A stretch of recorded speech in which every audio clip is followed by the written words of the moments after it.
Friend, this is Malik Patel और आज हम कुछ ऐसे फार्मूले या मॉलिक्यूलर फार्मूले की बात करेंगे जो 11th साइंस में आपको याद करना है। जिसमें सबसे पहला जो फार्मूला मैं यहाँ पे लूँगा दैट इज नाइट्रिक एसिड। तो नाइट्रिक एसिड का जो फार्मूला है, पहले हम उसका नाम लिखते हैं, फिर उसके बाद उसका फार्मूला लिखेंगे।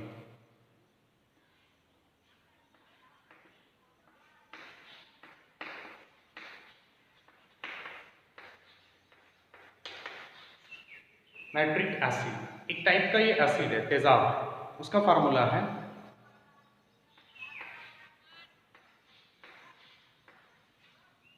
HNO3। यहां पर हाइड्रोजन, नाइट्रोजन और ऑक्सीजन। तो सबसे पहले हम देखेंगे यहां पर कि कितने एटम है, मैं यहां पर लिखूंगा। उसके बाद हम देखेंगे कि इसमें उन एटम की तादाद कितनी है।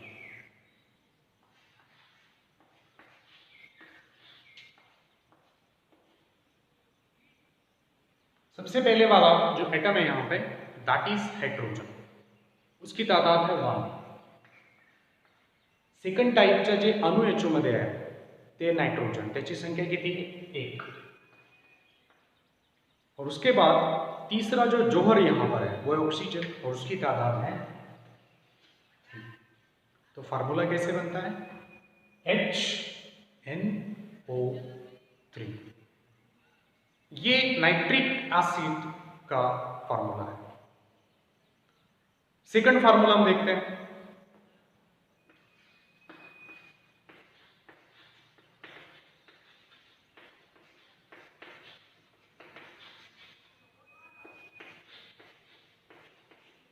सोडियम क्लोराइड, Na मतलब सोडियम, उसके साथ अटैच हो रहा है Cl, तो उसको कहते हैं सोडियम क्लोराइड। ये आपको याद करना है। Nitric acid HNO3, sodium chloride NaCl। इसी तरह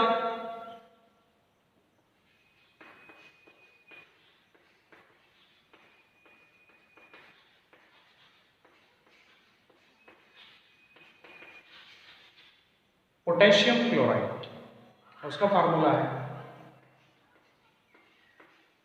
KCl।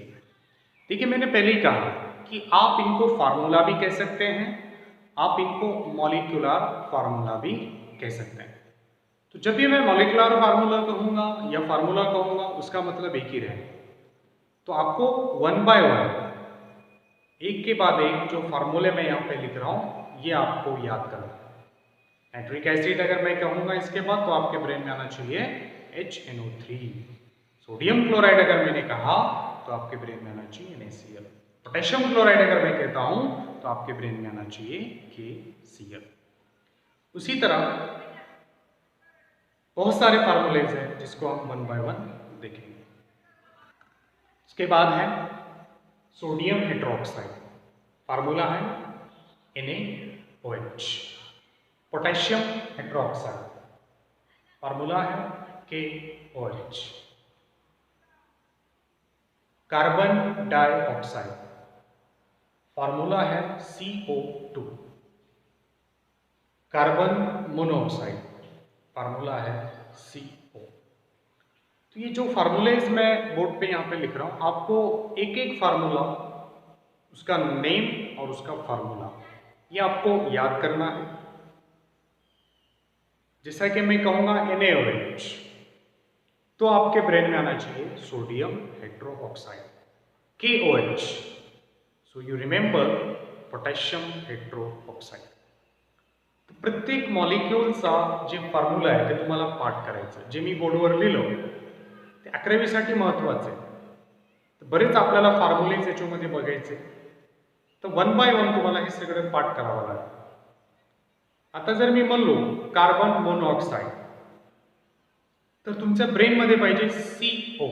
लक्षात ठेवा, कार्बन डायऑक्साइड आणि कार्बन मोनोऑक्साइड याच्यामध्ये फक्त एक ऑक्सिजनचा फरक है। कार्बन डाइऑक्साइड, डाई म्हणजे दोन सारखे एटम, दो एक जैसे जौहर जब कहीं पे आएंगे तो उसको आपको कहना है डाई। सी मतलब कार्बन, दो ऑक्सीजन है तो डाई। O आ गया, ऑक्सीजन आ गया, तो उसको कहते हैं ऑक्साइड, कार्बन डाइऑक्साइड।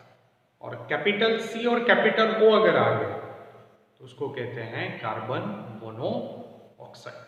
तो ये 1 बाय 1 आपको जो ज़ाब्ते मैंने यहाँ पे सालिमी ज़ाब्ते जो लिखे हैं ये आपको याद करना है। देन अमोनिया, फार्मूला है NH3, सल्फर डाइऑक्साइड, फार्मूला है SO2, नाइट्रोजन डाइऑक्साइड, फार्मूला है NO2। तो ये फार्मूलेज हैं, कुछ फार्मूलेज हमने यहाँ पर बताया आपको, मॉलिक्यूलर फार्मूलेज बताए।